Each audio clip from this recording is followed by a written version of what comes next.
Hello everyone. तो आज हम लोग Uttarakhand single liner BS Negi की बुक है उसका चैप्टर 14 पढ़ने वाले हैं। उत्तराखंड में प्रमुख जनजातियाँ।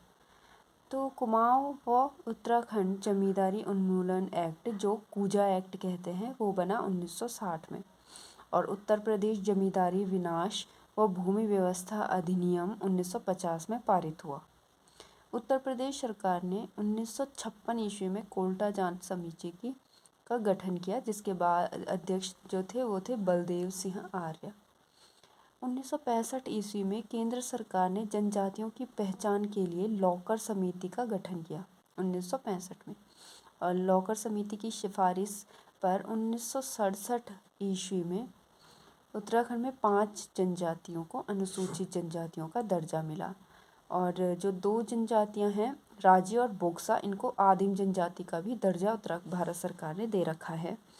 और उत्तराखंड में 5 जनजातियां हैं: थारू, जौनसारी, भोटिया, बोक्सा व राजी। और इसमें जो सबसे ज़्यादा आबादी है वो है थारू जनजाति की और सबसे कम है राजी जनजाति की। राज्य में विधानसभा में एसटी अनुसूचित जाति के लिए 2 सीटें आरक्षित हैं, जो हैं नानकमता उधम सिंह नगर व चक्राता देहरादून। बहुत इंपॉर्टेंट क्वेश्चन है। सर्वाधिक अनुसूचित जनजाति की आबादी उधम सिंह नगर में निवास करती है, जिसके बाद देहरादून व पिथौरागढ़ में निवास करती है। न्यूनतम अनुसूचित जनजाति की आबादी है रुद्रप्रयाग में और इसके बाद है टिहरी में। प्रतिशत की दृष्टि से सबसे कम अनुसूचित जनजाति टिहरी में है। और सर्वाधिक शिक्षित एसटी आबादी जो है वो है रुद्रप्रयाग में, और सबसे कम शिक्षित एसटी आबादी हरिद्वार में पाई जाती है। जनगणना 2011 के अनुसार राज्य में जो एसटी जनजाति है वो है 2,91,903। इनकी संख्या है, जो राज्य की कुल आबादी के 2.9% है। राज्य की राठी जनजाति पौड़ी जिले के पर्वतीय भागों में निवास करती है और इनके विकास के लिए राठ विकास अभिकरण का गठन किया गया। और दिसंबर 2016 में पौड़ी का राठ, टिहरी का गंगाड़ एवं चमोली का पैनखंडा क्षेत्र को ओबीसी मतलब अन्य पिछड़ा वर्ग में शामिल किया गया। अब हम बात करते हैं थारू जनजाति की। तो उत्तराखंड व कुमाऊं क्षेत्र की सर्वाधिक आबादी वाली जनजाति है थारू। यह जो जनजाति है वो उधम सिंह नगर के खटीमा, किच्छा, नानकमता और सितारगंज के 141 गाँवों में निवास करती है। और 91% थारुओं की आबादी जो है वो उधम सिंह नगर में ही रहती है। थारू जनजाति राज्य की तराई व भाबर क्षेत्रों में निवास करती हैं। और थारू जनजाति राज्य के अलावा उत्तर प्रदेश में है, बिहार में है, नेपाल में है। जो थारू जनजाति के लोग हैं वो कृषक, पशुपालक और आखेटक होते हैं। अब बात करेंगे थारुओं की विशेषता। तो थारू जनजाति, जो थारुओं को किराती वंश का भी माना जाता है और ये अपने आप को महाराणा प्रताप के वंशज मानते हैं। थारू जनजाति के लोग कद में छोटे, मंगोल प्रजाति के सर्वाधिक निकट माने जाते हैं। और समतल इनकी नासिका होती है, मतलब नाक इनकी समतल होती है। थारुओं की सामाजिक व्यवस्था की बात करें तो थारू जनजाति कई गोत्रों में विभक्त होती है, जिसे कुरी कहा जाता है। थारुओं में बड़वायक, रावत, बट्टा, महतो, डहैत आदि गोत्र मिलते हैं। थारू जनजाति में बड़वायक गोत्र को उच्च माना जाता है। और थारुओं में राणा, कठरिया, डंगरिया, जेगमा, पश्चिमा उपजातियां भी होती हैं। थारुओं में विवाह प्रथा की बात करें तो थारू जनजाति में पहले बदला विवाह प्रथा का प्रचलन था, जिसके तहत बहनों के आदान प्रदान प्रथा का प्रचलन था। वर्तमान समय में 3 टिकठी प्रथा थारुओं में प्रचलित है, जिसके तहत एक दूसरे की बहन की जगह उनके किसी भी रिश्तेदार की लड़की से विवाह किया जाता है। और थारुओं में विवाह के मध्यस्थता कराने वाले व्यक्ति को मंजपतिया एवं दोनों पक्षों के मध्य विवाह तय कराने वाले को पक्की पौड़ी कहा जाता है। थारुओं में विवाह की सगाई रस्म को अपना पराया कहा जाता है और विवाह तिथि तय करने वाली रस्म को बात कट्टी कहते थे। थारू जनजाति के लोगों का विवाह प्राय माघ एवं फुलौरा दूज में होता है। थारुओं की वेशभूषा और भोजन की बात करें तो थारू जो पुरुष जो लोग होते हैं वो लंगोटी पहनते हैं और इनका मुख्य भोजन है मछली, चावल, तंबाकू, मदिरा आदि ये सब इसका सेवन करते हैं। थारुओं की धार्मिक परंपरा। तो थारू जनजाति में पितृवंशीय एवं पितृस्थानीय पारिवारिक परंपरा देखने को मिलती है। थारू जनजाति के लोग प्रतिवर्ष 4 तरह की पूजा करते हैं और थारू जनजाति के लोग धान की बुआई के बाद हरिया पूजा करते हैं और नवरात्रि में दशहरा पूजा भी करते हैं।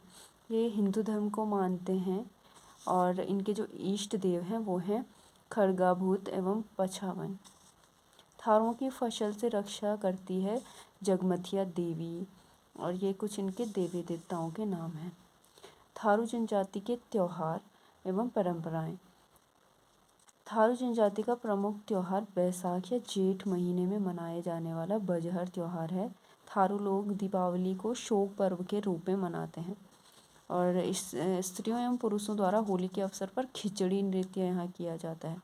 थारुओं की राजनीतिक व्यवस्था। थारुओं की बिरादरी में 4 प्रकार की पंचायत उनके अधिकारी होते हैं और बिरादरी पंचायत का मुखिया चौधरी या महतो होता है जिसकी सहायता से बड़धेर, भले मानस एवं चौकीदार आदि होते हैं सहायता के लिए। पंचायत के अधिकारी चौधरी, बड़धेर, भले मानस और चौकीदार ये इनके अधिकारी होते हैं। और न्याय के लिए थारुओं में मग पंचगण की प्रथा है जिसमें मदिरा की घूंट के साथ तर्क वितर्क करते हैं। न्याय में मदिरा की इनकी बहुत भूमिका होती है। और थारुओं जनजातियों से संबंधित विविध तो दिखनौरी प्रथा सगाई की परंपरा थारुओं में पाई जाती है। थारुओं में संयुक्त एवं एकाकी परिवार प्रथा मिलती है। झुमड़ा थारुओं का नृत्य गीत एवं लहचारी नृत्य है। भरड़ा थारू लोगों में ओझा या तांत्रिक को कहते हैं। जौनसारी जाति की बात करें तो जौनसारी जाति राज्य की दूसरी सबसे बड़ी जनजातीय समुदाय है जबकि गढ़वाल का सबसे बड़ा जनजातीय समुदाय है जौनसारी। जौनसारी लोग राज्य में पश्चिम भाग जौनसार भाबर में निवास करते हैं और देहरादून जिले के चक्राता, कालसी व त्यूनी तहसील को जौनसार भाबर क्षेत्र कहा जाता है। जौनसारी लोग टिहरी के जौनपुर एवं उत्तरकाशी के परग नेकाल क्षेत्र में भी वास करते हैं और जौनसारी जो लोग होते हैं वो देहरादून के 39 खते एवं 358 गाँवों में रहते हैं। जौनसार में भूत प्रेत भगाने के लिए जिस व्यक्ति पर देवता आता है उसे माली कहा जाता है। जौनसार में ओझा विधि का प्रयोग करके किसी व्यक्ति की बीमारी को भी दूर किया जाता है। अब बात करेंगे जौनसारी सामाजिक व्यवस्था की। तो जौनसारी लोग अपने आप को पांडवों का वंशज मानते हैं। जौनसार जनजाति में मंगोल एवं डोम प्रजाति के मिश्रित लक्षण पाए जाते हैं। जौनसारी समाज 3 वर्गों में बटा है, खसास, कारीगर एवं हरिजन खसास। खसास जो हैं वो हैं ब्राह्मण और राजपूत। कारीगर के अंदर आते हैं सोनार, लोहार, बढ़ई, मोची ये। और हरिजन खसास वर्ग के अंतर्गत ये सारी जनजातियाँ आती हैं, मोची, कोल्टा व कोली। और जौनसारी समाज में पितृसत्तात्मक संयुक्त परिवार प्रथा पाई जाती है और निम्न वर्ग जो होता है उसे कोल्टा कहते हैं जौनसार में। जौनसारी जनजाति की विवाह परंपरा। तो जौनसारियों में पहले बहुपति विवाह का प्रचलन था लेकिन अब जौनसार में बाजदिया, बेबाकी और बोयदोदी की विवाह प्रचलित है। बाजदिया जौनसारियों का सबसे शान शौकत वाला विवाह होता है और बाजदिया विवाह प्रथा में लड़की पक्ष में वर पक्ष से घर गाजे बाजे के साथ बारात जाती है लड़की पक्ष के यहाँ से। और बेबाकी जनजातियों का साधारण पद्धति वाला विवाह और जो ये विवाह के अवसर पर गाय को दहेज देते हैं। और यहाँ अविवाहित लड़की को द्यंती कहते हैं और विवाहित लड़की को रयंती। अब इनकी वेशभूषा की बात करें तो महिलाएं घाघरा पहनती हैं और उनके बड़े बड़े झगोले भी पहनते हैं ये लोग। विभिन्न रंग बिरंगे जूते जिन्हें आल कहा जाता है। सर पे जो ये टोपी पहनते हैं उसे डिगुबा कहते हैं। जौनसारी जनजातियों का देवता एवं प्रमुख त्यौहार।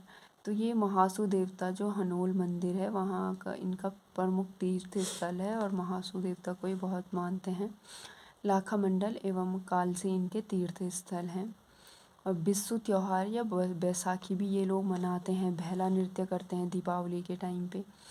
और जौनसारी लोग दशहरे को पाँचों के रूप में मनाते हैं। माघ त्योहार को पूरे माघ महीने तक ये लोग मनाते हैं। और जौनसार के प्रमुख मेले हैं वीर केसरी मेला जो 3 मई को चौलीत हाथ में लगता है। मौण मेला जौनसार में 2 तरह के मौण मेले लगते हैं। जौनसार में मछ मौण और जरतियाड़ो मौण भी लगता है। बिस्सू मेला जौनसार क्षेत्र का सबसे बड़ा मेला है बिस्सू मेला। बिस्सू मेला बैसाखी से 4 दिन तक लगता है। जौनसार जनजाति के लोक नृत्य, तो ये लोग हारुल नृत्य और परात नृत्य बहुत इम्पोर्टेंट है, ये जौनसारियों में प्रसिद्ध है। हारुल नृत्य में रमतुला वाद्य यंत्र का प्रयोग किया जाता है। और अब बात करेंगे इनकी राजनीतिक व्यवस्था की, तो जौनसारी जनजाति में खुमरी नामक समिति पाई जाती है। प्रत्येक गांव में के प्रत्येक परिवार का एक सदस्य खुमरी का सदस्य होता है। और खुमरी में जो मुखिया होता है वो ग्राम सयाना कहा जाता है उसको। जौनसार के प्रमुख व्यक्ति, तो राजनीतिक जागरूकता का जनक गुलाब सिंह को माना जाता है, ये भी जौनसारी थे। भाव सिंह चौहान फादर ऑफ जौनसार भाबर सम्मान से इनको सम्मानित किया गया है, इसलिए इन्हें फादर ऑफ जौनसार भाबर भी कहा जाता है। जौनसार के आधुनिक कवि रतन सिंह जौनसारी, देविका चौहान, कृपाराम जोशी समाज सेवी थे, ये भी जौनसार के हैं। पंडित शिवराम, वीर केसरी चंद, आज़ाद हिंद फौज के सिपाही थे वीर केसरी चंद, ये सारे जौनसार के प्रमुख व्यक्ति हैं। भोटिया जनजाति की बात करते हैं अब। तीसरी जनजाति है हमारी भोटिया। तो भोटिया जनजाति किरात वंशीय अर्ध घुमंतु जनजाति है। भोटिया जनजाति के लोग अपने आप को खस राजपूत मानते हैं और भारतवर्ष को सोने की चिड़िया कहलवाने में मुख्य भूमिका भूटांतिकों की ही थी। भोटिया लोग 1962 से पहले नीति, माणा, दारमा आदि दर्रों के माध्यम से तिब्बत में व्यापार करते थे। जो भोटिया लोग हैं वो महा हिमालय में सर्वाधिक आबादी वाली जनजाति है। भोटिया जनजाति का निवास स्थान है इनका ज़्यादातर ये पिथौरागढ़, चमोली और उत्तरकाशी में पाए जाते हैं। इनकी विशेषता है कि ये तिब्बती और मंगोलियन जाति का मिश्रित रूप है। इनका सिर बड़ा, कद छोटा, नाक चपटी, चेहरा गोल, शरीर में बालों की कमी और आंखें मोटी होती हैं। इनकी विवाह प्रथा की बात करें तो भोटिया जनजाति में 2 प्रकार का विवाह होता है, तत्सत विवाह और दामोला विवाह। दामोला विवाह प्रथा जो है वो भी भोटियाओं में पाई जाती है। और इसमें क्या होता है कि बाराती वर्ग के नाम पर दुल्हन को ले आते हैं और भोटिया जनजाति के लोग विवाह को दामी कहते हैं। भोटिया जनजाति की धार्मिक व्यवस्था की बात करें तो ये लोग भूमियाल देवता होता है, जो भूमि का भूमियाल देवता, उसकी ये पूजा करते हैं। और भोटिया लोगों द्वारा ग्वाला, कैलाश पर्वत, नंदा देवी पर्वत, हाथी पर्वत, द्रोणागिरी एवं बैगरैम, चैम आदि देवताओं की पूजा की जाती है। ये घंटाकर्ण देवता की भी पूजा करते हैं, जो इनकी बुग्यालों में पशुओं को ये चराने भेजते हैं तो उनकी रक्षा करते हैं घंटाकर्ण देवता। इनकी आर्थिक एवं सांस्कृतिक परंपरा की बात करें तो भोटिया लोग चीन के गम्य पद्धति द्वारा व्यापार करते हैं और पशुपालक होते हैं। ये लोग बुग्यालों की तरह पशुओं को चराते हैं और इनका मुख्य वाद्य यंत्र हुड़के हैं।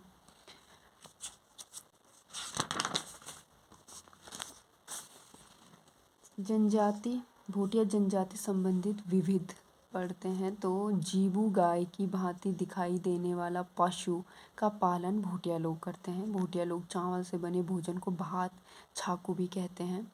बड़े आकार की रोटी को ये पूली कहते हैं। भोटिया लोग ऊन के बड़े बने जूते को बांखे कहते हैं। साली पूली भी ये आभूषणों को कहते हैं। लक्षेप एक प्रकार की अंगूठी होती है। और भोटियाओं की जाड़ उपजातियाँ, तो उत्तरकाशी की जाड़ जनजाति अपने को जनक मानती है, जनक का वंशज मानती है। यह बौद्ध धर्म के अनुयायी हैं। और लौहसन त्योहार बसंत पंचमी को मनाया जाता है, जो भी जाड़ लोगों का ये प्रमुख त्योहार है। अब हम चौथी जनजाति के बारे में बात करेंगे, जो है हमारी बोक्सा जनजाति। तो बोक्सा लोग उधम सिंह नगर के बांजपुरे बांजपुर, काशीपुर और नैनीताल जिले के रामनगर में वास करती हैं। और अंग्रेज अधिकारी इलियट के अनुसार बोक्सा लोग सर्वप्रथम चंपावत के बनबसा में रहते थे। देहरादून जिले में महर बोक्सा निवास करते हैं। बोक्सा लोग खुद को पंवार राजपूत मानते हैं। बोक्सा जनजातियों की विशेषता की बात करें तो इनका चेहरा चौड़ा, नाक चपटी एवं होंठ पतले होते हैं। इनकी धार्मिक व्यवस्था की बात करें तो चामुंडा देवी इनकी सबसे बड़ी देवी है। साक्रिया देवता की ये पूजा करते हैं। ग्राम देवता भी साक्रिया देवता को कहते हैं। और ग्राम खेड़ी देवी की पूजा करते हैं। ज्वाल्पा देवी की पूजा। और जो बोक्सा जनजाति है इनमें जादू टोना तंत्र मंत्र ये काफ़ी प्रचलित है। और जो ये करता है तंत्र मंत्र उसको कहता है भरारे या तांत्रिक भी ये लोग कहते हैं। राजनैतिक व्यवस्था की बात करें तो बोक्सा जनजाति में विरादरी पंचायत होती है जो न्याय एवं कानून व्यवस्था के लिए उत्तरदायी होती है। अब हम पांचवी और अंतिम जनजाति की बात करें जो है हमारी राजी जनजाति, जिनकी जनसंख्या सबसे कम है हमारे राज्य में।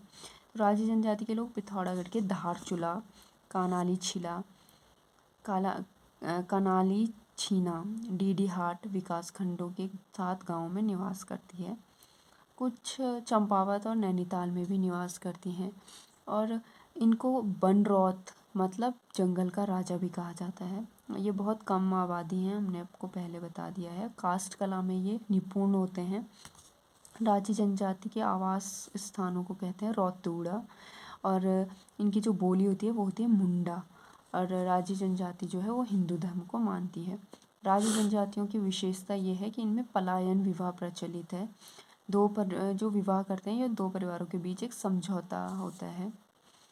राजी जनजाति की धार्मिक व्यवस्था की बात करें तो ये बागनाथ देवता इनका प्रमुख देवता है। और गणनाथ, मैलेनाथ, मल्लिकार्जुन, चुरमल देवी देवताओं की ये पूजा करते हैं। इनसे संबंधित विभिन्न तथ्य तो राजी जनजाति में मूक या अदृश्य विनिमय पाया जाता है। ये झूम विधि से खेती करते हैं। इनकी संख्या कम होने का कारण कुपोषण है। और राजी लोग जो है वो रिंग डांस भी इनमें प्रसिद्ध है। थड़िया नृत्य करते हैं। और सर्वाधिक इनकी आबादी है पिथौरागढ़ में। उत्तराखंड की अनुसूचित जातियों के बारे में अब थोड़ा हम पढ़ते हैं। हमने अभी जनजातियों के बारे में पढ़ा तो 65 जातियों को 1976 में अनुसूचित जाति यानी SC घोषित कर दिया था। 2011 की जनगणना के अनुसार 18,92,516 SC हमारे राज्य में पाए जाते हैं। सर्वाधिक अनुसूचित यानी SC जो सबसे ज़्यादा हैं वो हैं हरिद्वार व उधम सिंह नगर में। और सबसे कम SC हैं चंपावत और रुद्रप्रयाग में। प्रतिशत की दृष्टि से सर्वाधिक SC हैं बागेश्वर में। और प्रतिशत की दृष्टि से सबसे कम SC हैं देहरादून में। SCओं के लिए 13 सीटें राज्य विधानसभा में आरक्षित हैं। और सर्वाधिक अनुसूचित SC सीट आरक्षित वाला जिला है हरिद्वार। इसमें 3 सीटें SCओं के लिए आरक्षित हैं। और राज्य सरकार की सेवाओं में अनुसूचित जाति को 19% का आरक्षण प्राप्त है। सर्वाधिक अनुसूचित जाति साक्षरता वाला जिला है नैनीताल। और आगरिया जाति के लोग धातुओं के खनन का काम करती हैं। इन्हें भी अनुसूचित जाति में आरक्षण प्राप्त है। तो ये पूरे चैप्टर के बारे में उत्तराखंड में जाति एवं जनजातियों के बारे में थे। वैसे मेनली ये जनजातियों के बारे में था जो हमने अभी डिटेल में पढ़ लिया है। उम्मीद करती हूँ आप लोगों को वीडियोस अच्छी लग रही होंगी और समझ आ रहा होगा। जिनके पास बुक नहीं होगी उनके लिए तो और भी अच्छा है कि उनका बुक का पूरा क्लियर हो रहा है। तो अगर आपको वीडियो अच्छी लग रही है तो चैनल ज़रूर सब्सक्राइब कीजिए और अपने दोस्तों के साथ वीडियो शेयर कीजिए ताकि वो भी आने वाली परीक्षाओं में सफल हो सके या अपनी तैयारी अच्छे से कर सके। Thank you.